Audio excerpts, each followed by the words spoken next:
Assalamualaikum warahmatullahi wabarakatuh.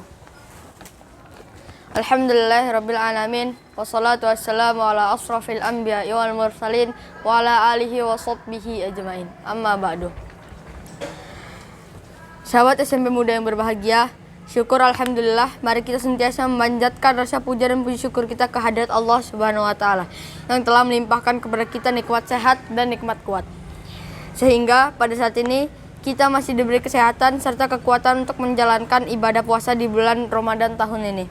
Salam serta salam semoga tercurahkan kepada baginda Nabi kita, Nabi Muhammad SAW, beserta keluarganya, para sahabatnya, serta para pengikutnya, termasuk kita. Mudah-mudahan kita semua akan mendapatkan syafaatnya di akhir. Amin. Pemirsa yang ada di rumah, insya Allah hari ini saya akan menyampaikan kultum yang berjudul Salat sebagai pencegah dari kemungkaran. Sebagai titik tolaknya surah Al-Ankabut ayat 45. Utlu ma uhiya ilaika minal kitabi wa aqimus shalah innas sholata tanha 'anil fahsya'i wal munkar walazikrullahi akbar wallahu ya'lamu ma tasna'un. Bacalah apa yang telah diwahyukan kepadamu, yaitu Alkitab, Al-Quran, dan didirikan sholat. Sesungguhnya sholat itu mencegah dari perbuatan-perbuatan keji dan mungkar. Dan sesungguhnya mengingat Allah adalah lebih besar keutamaannya dari ibadah-ibadah yang lain. Dan Allah mengetahui apa yang kamu kerjakan. Jamaah rahimakumullah, sholat adalah ibadah ritual yang dapat memberikan puasa terhadap sikap dan perilaku dalam upaya pembentukan manusia bermartabat untuk mencapai ketenangan. Pelipur lara, menghapus dosa dan mencegah kemungkaran.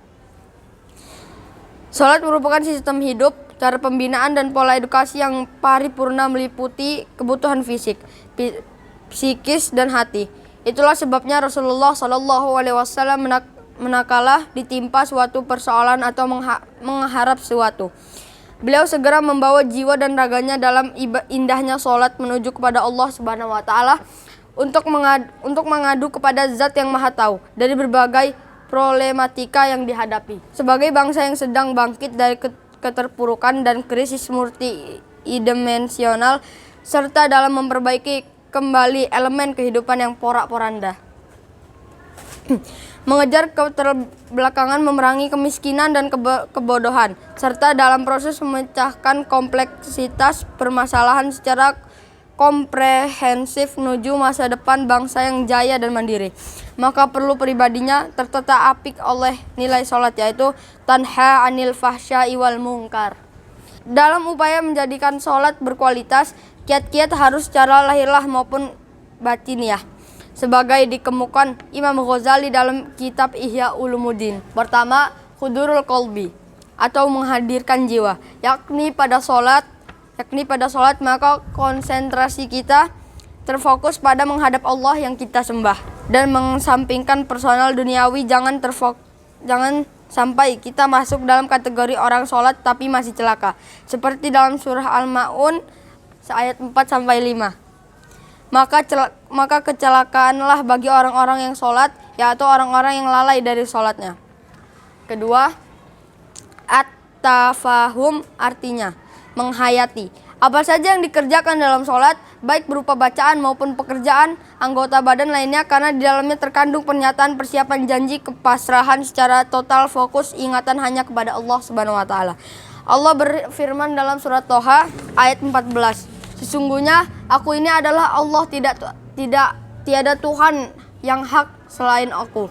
Maka sembahlah aku dan dirikanlah sholat untuk mengingatku.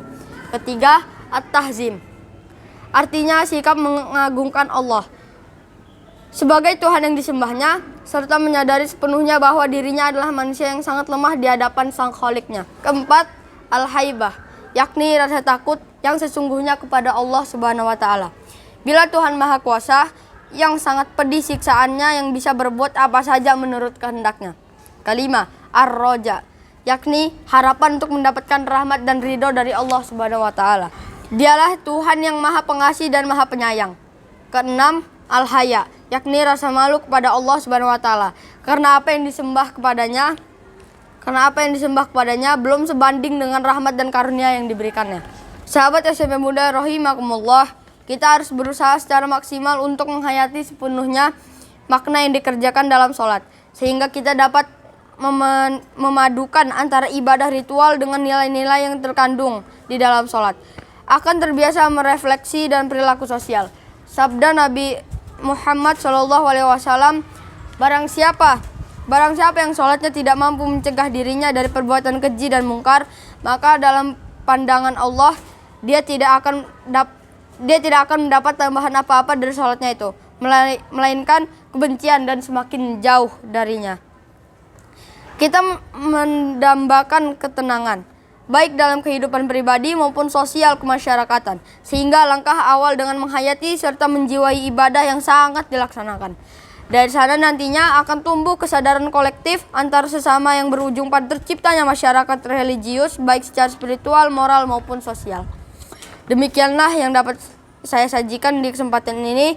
Mudah-mudahan dapat menjadi penyejuk jiwa, penerang batin, penentram hati. Amin ya rabbal alamin. Nun wal qalami wa ma yasturun. Wassalamualaikum warahmatullahi wabarakatuh.